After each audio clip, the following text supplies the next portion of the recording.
Hello friends, नमस्कार। Welcome back my channel target teacher job. मैं प्रियंका चौधरी स्वागत करती हूँ आप सभी का अपने चैनल टारगेट टीचर जॉब में। दोस्तों, अगर अभी तक आप हमारे चैनल को सब्सक्राइब नहीं किया तो प्लीज़ सब्सक्राइब कर लीजिए और बेल आइकन बटन को प्रेस कर लीजिए ताकि हमारे सभी वीडियो की नोटिफिकेशन आपको मिल सके। दोस्तों, इसके पहले हम हिंदी के मॉडल पेपर नंबर 13 तक सॉल्व कर चुके हैं। आज हम सॉल्व करेंगे मॉडल पेपर नंबर 14। चलिए देखते हैं क्वेश्चन नंबर 1। रामचरितमानस किस भाषा में लिखा गया है? ए ब्रज, बी भोजपुरी, सी अवधी और डी मागधी। दोस्तों, इसका सही आंसर होगा सी अवधी। रामचरितमानस अवधी भाषा में लिखा गया है। Question number 2। खड़ी बोली का दूसरा नाम है? ए मगही, बी कौरवी, सी हिंदुस्तानी और डी बघेली। दोस्तों, इसका सही आंसर होगा बी कौरवी। खड़ी बोली का दूसरा नाम है कौरवी। क्वेश्चन नंबर 3 देखते हैं। अधिकतर भारतीय भाषाओं का विकास किस लिपि से हुआ है? ए शारदा लिपि, बी खरोष्ठी लिपि, सी कुटिल लिपि और डी ब्राह्मी लिपि। दोस्तों, इसका सही आंसर होगा डी ब्राह्मी लिपि। अधिकतर भारतीय भाषाओं का विकास ब्राह्मी लिपि से हुआ है। क्वेश्चन नंबर 4 देखते हैं। देवनागरी लिपि किस भाषा की लिपि है? ए पंजाबी, बी बांग्ला, उर्दू और डी हिंदी। दोस्तों, इसका सही आंसर होगा डी हिंदी। छ वर्ड किस योग से बना है? ए का धन श, बी का धन च, सी का धन छ, डी का धन छ। दोस्तों, इसका सही आंसर होगा ए का धन श। दोस्तों, अगर ये चीजें आपको थोड़ा भी डाउट है तो हमने अपनी चैनल पर हिंदी व्याकरण की अलग से प्लेलिस्ट बना कर रखी है। आप उसमें जाके हिंदी व्याकरण डिटेल से पढ़ सकते हैं। नेक्स्ट क्वेश्चन देखते हैं। Question number 6। निम्नलिखित में से कौन सा वर्ड उच्चारण की दृष्टि से दंत नहीं है? ए ता, बी ना, सी द और डी है ट। दोस्तों, छठे का सही आंसर होगा डी ट। ता, ता, ना और दा ये दंत हैं और टा नहीं है। ये सारी चीज़ें आपको डिटेल से हिंदी व्याकरण में मिलेंगी। इसमें का, चावर, टावर, तावर्ग, पावर्ग, ये सारी चीज़ें हमने आपको डिटेल से बताई है। क्वेश्चन नंबर 7 देखते हैं। का वर्ण उच्चारण की दृष्टि से क्या है? ए ओष्ठ, बी कंठ, सी नासिक, डी तालु। दोस्तों, इसका सही आंसर होगा बी कंठ। का वर्ड कंठ के अंतर्गत आता है। क्वेश्चन नंबर 8 देखते हैं। निम्नलिखित में से कौन सा वर्ड घोष है? ए प, बी टा, सी द और डी था। दोस्तों, 8वें का सही आंसर है सी द। घोष और अघोष ये चीजें हमने आपको डिटेल में पढ़ाई है। आप एक बार जरूर प्लेलिस्ट जाके देखिएगा। निर्देश देखिए 9 to 13। निम्नलिखित में वर्तनी की दृष्टि से कौन सा शब्द शुद्ध है? 9वां देखते हैं। ए शीर्षक, बी शीर्षक, सी शीर्षक, डी शीर्षक। दोस्तों, इसका जो सही आंसर होगा वो होगा सी शीर्षक। क्वेश्चन नंबर 10 है। मंत्रिमंडल, बी मंत्रिमंडल, सी मंत्रिमंडल, डी है मंत्रिमंडल। दोस्तों, इसका सही जो आंसर होगा वो होगा बी मंत्रिमंडल।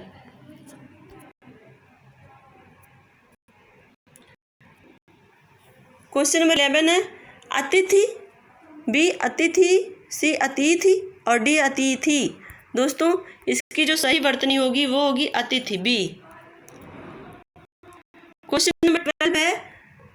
ए पूर्ति, बी पूर्ति, सी पूर्ति, डी पूर्ति। दोस्तों, इसका सही आंसर जो होगा वो होगा सी पूर्ति। क्वेश्चन नंबर 13 देखते हैं। 13 का ए है निरस्ता, बी निरस्ता, सी निरस्ता, डी नीरस्ता। दोस्तों, इसका सही आंसर होगा डी नीरस्ता। क्वेश्चन नंबर 14 है। महाधन आत्मा से शब्द बनेगा? महात्म्य, बी महात्मा, सी महात्म, डी महात्मय। दोस्तों, इसका जो सही आंसर होगा वो होगा बी महात्मा। क्वेश्चन नंबर 15 देखते हैं। रमाधन इस रमेश, इसमें कौन सी संधि है? दोस्तों क्वेश्चन नंबर 15 का जो सही आंसर होगा वो होगा आपका सी, गुण संधि है रमाधन इस रमेश। क्वेश्चन नंबर 16 उच्चारण का संधि विच्छेद होगा। ए उच्चाधन अरण, बी उच्चाधन रण, सी उच्चारधन ड़ा, डी उत्धन चारण। दोस्तों इसका जो सही आंसर होगा वो होगा आपका डी उत्धन चारण। ये व्यंजन संधि के अंदर आता है। 17 देखते हैं, रसोई घर में कौन सा समास है? ए तत्पुरुष, बी बहुव्रीहि, सी द्वंद्व, डी अव्ययी भाव। दोस्तों इसका सही आंसर होगा रसोई के लिए घर यानी कि तत्पुरुष समास है।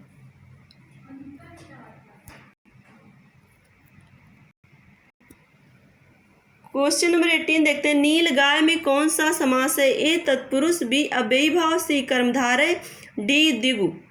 दोस्तों इसका जो सही आंसर होगा वो होगा सी कर्मधारय। कर्मधारय समास में जो उत्तर पद होता है वो प्रधान होता है, यानी कि इसमें देखिए गाय, और जो पूर्व पद होता है वो उत्तर पद में जो संबंध होता है वो विशेषण और विशेष का होता है, और उपमेय और उपमान का संबंध होता है।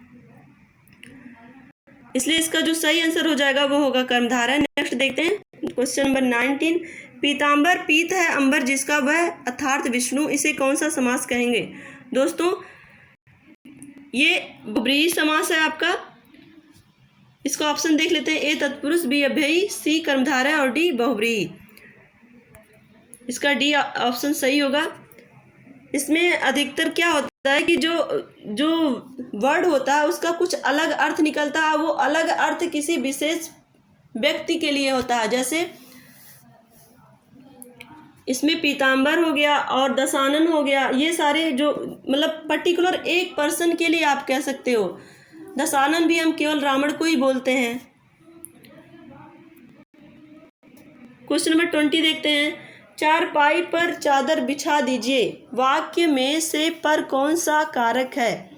ए अपादान, बी अधिकरण, सी संप्रदान, डी संबंध।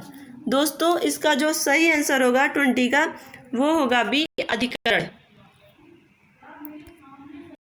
क्वेश्चन नंबर 21, वह घर से बाहर गया, वाक्य में कौन सा कारक है? ए कर्ता, बी कर्म, सी कारण, डी अपादान।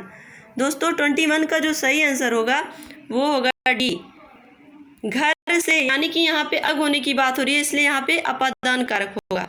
क्वेश्चन नंबर 22 देखते हैं, अग्नि का पर्यायवाची शब्द है? ए सोम, बी हुतासन, सी अच्छी, डी आलय।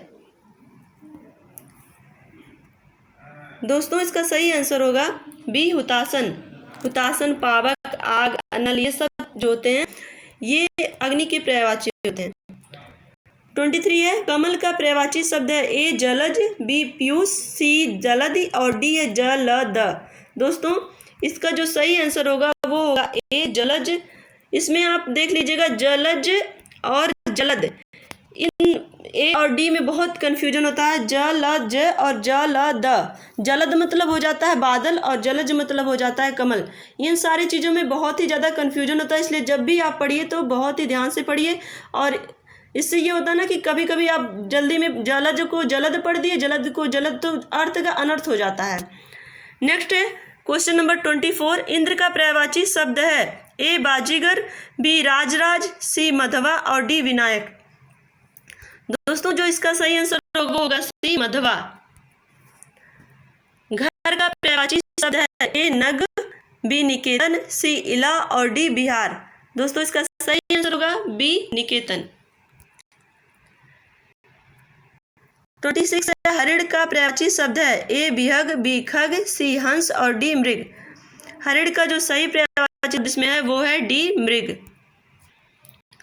क्वेश्चन नंबर 27 है, उपकार का विलोम है? ए प्रतिकार, बी परोपकार, सी अपकार और डी अनुपकार। दोस्तों 27 का जो सही आंसर है वो है सी,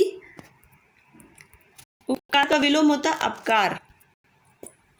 28, आगत का विलोम है? ए अनागत, बी विगत, सी स्वागत और डी विरत। दोस्तों 28 का सही आंसर होगा ए अनागत। 29 सापेक्ष का विलोम है। ए आपेक्ष, बी निरपेक्ष, सी असापेक्ष, डी कुसापेक्ष। 29 का सही आंसर होगा बी निरपेक्ष। सापेक्ष का जो विलोम है वो होगा निरपेक्ष। 30 क्वेश्चन है, ये लास्ट क्वेश्चन है। स्मरण का विलोम है। ए भूलना, बी अस्मरण, सी विस्मरण, डी सुस्मरण। दोस्तों स्मरण मतलब होता है याद रखना, तो याद रखने का विलोम क्या हो जाएगा? विस्मरण, यानी कि सी भूलना। तो दोस्तों ये वीडियो आपको कैसा लगा कमेंट करके ज़रूर बताइएगा। अगर आपको हिंदी में कहीं भी प्रॉब्लम है तो एक बार ज़रूर हमारे प्ले लिस्ट में जा कर के व्याकरण, हिंदी व्याकरण की जो भी हमने वीडियो बनाई है वो ज़रूर देख लीजिएगा। Thank you so much. जय हिंद।